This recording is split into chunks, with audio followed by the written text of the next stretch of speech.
This is the world's lightest stand. So this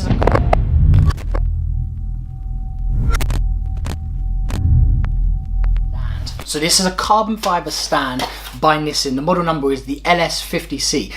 It's 545 grams. We're not talking kilograms, we're talking grams. It feels pretty light, and this is the first time I've had the ability to play with this. So I believe this is like a strap system you can use. Yep, it is. So you can kind of pop the stand in there, which is like a neoprene sort of carry case for it, which is, it's pretty cool, and it's quite robust. Then we have the stand itself, and oh my god, it feels like a, I don't know, like a samurai sword or just something so futuristic. It's so unbelievably light. Yeah, so 545 grams. It is tiny, like absolutely tiny. In terms of the mechanisms that hold it together, so that will allow us to slide it down.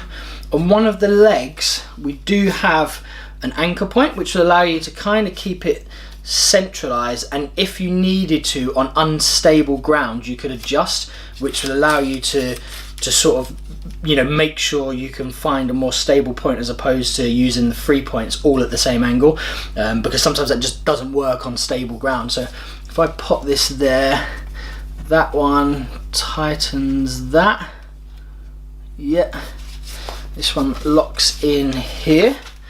I'm 5'11", so it will give you an idea of how tall it is. And the idea is with this is, if you're going to be out on location using speed lights and things like that, and you know, speed lights are designed to be small and mobile and whatnot, and you don't want to carry massive strobes and whatnot with you, this is going to be a great way to sort of mobilize your speed lights and get from point A to point B without massively increasing your weight, your load weight.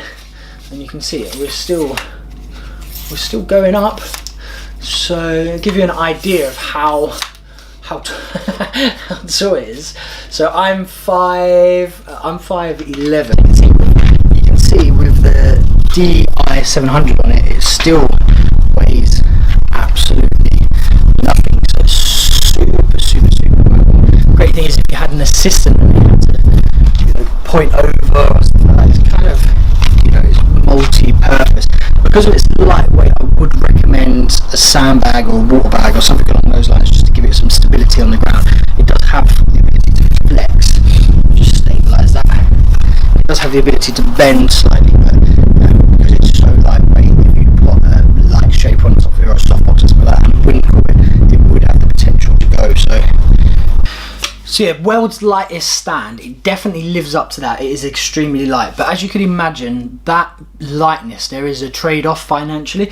Because it's carbon fibre, it's not a cheap material to source. So in terms of the UK price, I think it's anything from 130 through to 150 depending on where you look. So in comparison to your £20 stand that you might pick up, you know, from somewhere else like a Nura or something like that, it's definitely more expensive. But what you do get for that is quality. Like, it feels so robust, it doesn't feel like it's going to break. So if you were investing 130 to 140 pounds, you know that it's going to be sturdy.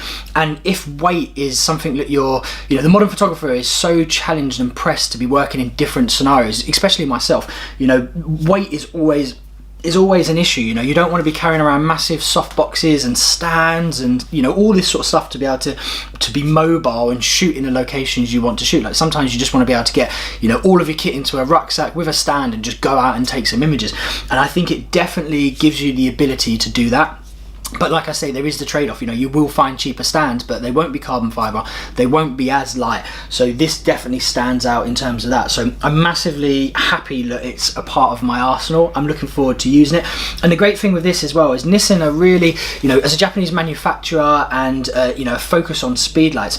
The thing with flash photography is, since the introduction of LED, there is a decline in people buying speed lights and strobes and things like that. They're steadily on their way down. So Nissin obviously recognise that, and what they're starting to do is produce kit that, you know, really takes speedlights to the next level. So speedlights are light, the stand is light, therefore you've got a light combination, you know, as opposed to having a light speedlight and then a really heavy stand.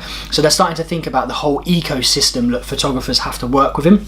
And then on top of this, Nissin also have a new product which is a light shaping kit. So they have a box of products that basically has a snoot, a grid, a deflector, all that sort of stuff. So you combine this with this kit and all of a sudden, you know, you've got the ability to be really creative with your light setups on the go. So I'm going to do another video on that light kit as well to give you an idea and show you it in combination with this. But my initial thoughts are it's amazing. You know, if you do have the budget to spend on it, and being mobile and having, you know, robustness is definitely things that you need, this is going to be 100%, you know, the product for you. I've stuck a link for it down below to go to my Amazon influencer page if you're interested in purchasing it and trying it out. But yeah, it's pretty impressive. So as ever, thanks again for watching. If you haven't subscribed, please do. If you have any questions about it, please pop me, you know, in the comments below and I'll happily answer.